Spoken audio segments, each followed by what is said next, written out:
Hello everyone, I'm Mario Nappa and I'd like to welcome you to the August 1st edition of South Leesburg Home Construction News. This ongoing series is your monthly source for updates on development, growth, and planning activities across the Leesburg area. New episodes are released on or around the 1st of each month and run about 10 minutes, depending on the number of relevant issues from the prior month. July was a slow month, unlike June, so this month's issue will be a little shorter. If you'd like to know more about the location of the issues discussed in this video, please check the description on YouTube for directions and coordinates of the locations. The first meeting is the Lake County Commission meeting on July 1, 2025, and involves Margaretta Estates. The applicant behind Margaretta Estates, scheduled for a vote on August 11th by the Leesburg City Commission, has also expressed intentions to develop an adjacent parcel of land located just east of the proposed project site.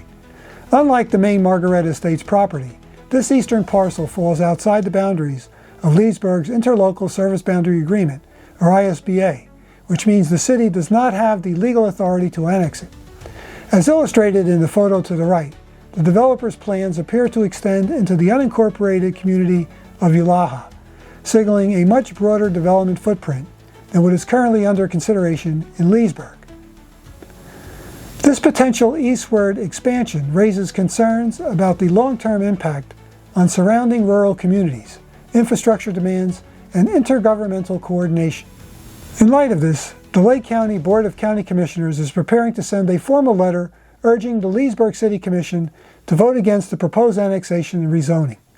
Their position underscores the need for a more unified and strategic approach to growth management, one that considers both immediate plans and their ripple effects on neighboring areas. The Leesburg City Commissioners should weigh these factors carefully when making their decision on August 11th.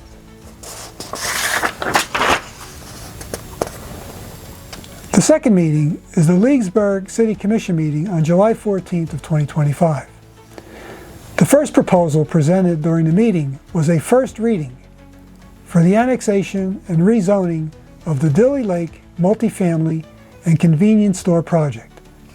This development is planned for a 24.43 acre site located at the northwest corner of State Road 27 and the Florida Turnpike. The first two photos shown at the meeting illustrated the property's location, with State Road 27 running along the east side and the turnpike situated to the south and west. A third image depicted the proposed site, which includes a gas station and convenience store positioned at the northern section of the parcel. The central portion of the property will be home to 300 apartment units arranged in buildings with a maximum height of 3 floors. These apartment buildings will be surrounded by parking areas along the outer perimeter.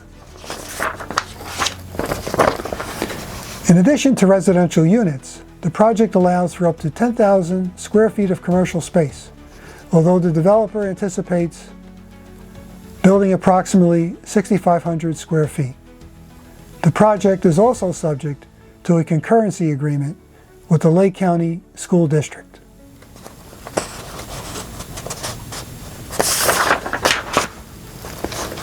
To provide a buffer from State Road 27, a 4-foot berm will be constructed along the eastern edge of the property.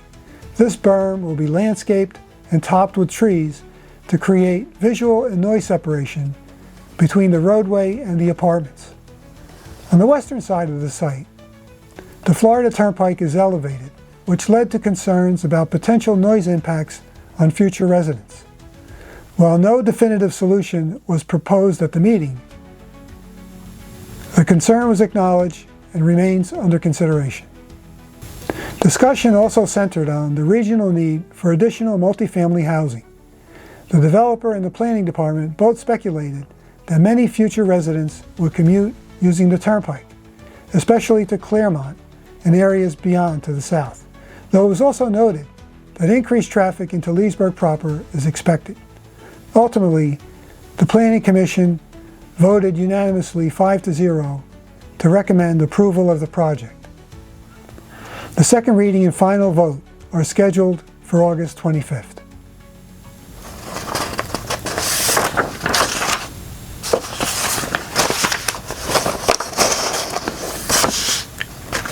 Kalos Services corporate headquarters and housing project is the second proposal made at this meeting.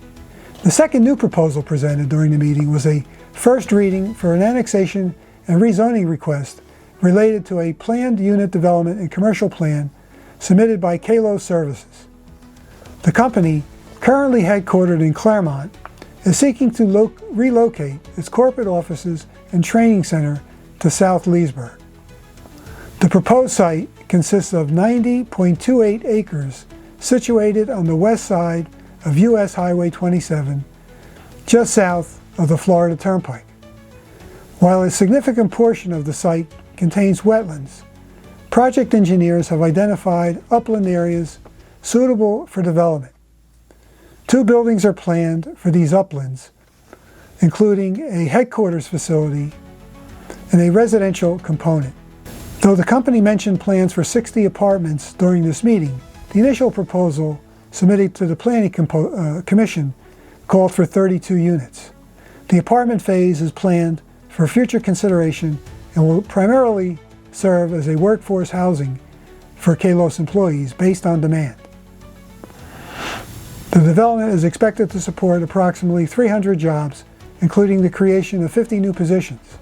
The Planning Commission voted unanimously 7-0 to recommend approval and voice strong support for the project's potential impact on the local economy and employment opportunities in the city of Leesburg. Like the Dilly Lake Project, the second reading and final vote for the Kalos Services proposal will take place on August 25th. At this meeting, an intense debate unfolded over a proposal by Commissioner Berry to transfer ownership of the land currently occupied by the Shuffleboard courts. He suggested using a quitclaim deed to grant the property to Forward Paths, an organization founded by his wife. The discussion quickly became heated with accusations of a conflict of interest. There's a lot more to the story than I can cover here, so I highly recommend reading the excellent article by Julie Garisto, and I'll include a link in the description on YouTube. I usually provide updates from the Leesburg Planning Commission, including their July 24th meeting, but unfortunately, for unknown reasons, that session was not broadcast on Lakefront TV. We'll keep an eye out for any related items when they surface at future City Commission meetings. The last meeting for the month is the Leesburg City Commission meeting on July 28th. There were no first or second readings for annexations or rezonings at this meeting. However, the Commission did engage in a detailed discussion about potentially raising impact fees for water and sewer services. Discussions related to fire, police, and transportation impact fees are expected to take place at a future meeting. Impact fees are charged to help cover the cost of infrastructure needed to support new development. The objective is to ensure that new growth contributes its fair share and does not place an undue financial burden on existing ratepayers, us. A consultant from the City of Maitland presented a proposal recommending that Leesburg pursue a 50% increase in impact fees for water and sewer, the maximum allowed, phased in over 4 years. A chart presented during the meeting illustrated the current rates compared to the proposed rates if the full increase is adopted. The consultant also noted that construction costs have risen approximately 40% since 2019, and other municipalities are likely to raise their fees as well to keep pace with these rising expenses. A second chart revealed that water impact fees are projected to rise 74% per equivalent residential unit. Wastewater impact fees would increase by 64%. Even with a 50% fee increase over 4 years, the city would still under-recover the full cost of growth-related infrastructure, potentially shifting more of the financial burden to existing residents through higher utility bills.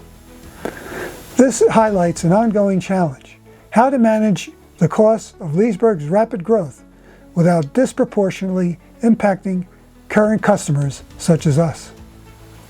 That wraps up the August 1st edition of South Leesburg Home Construction News. Be sure to like, subscribe, and click the bell so so you never miss an update on what's happening in the future of Leesburg, your city. Thank you very much.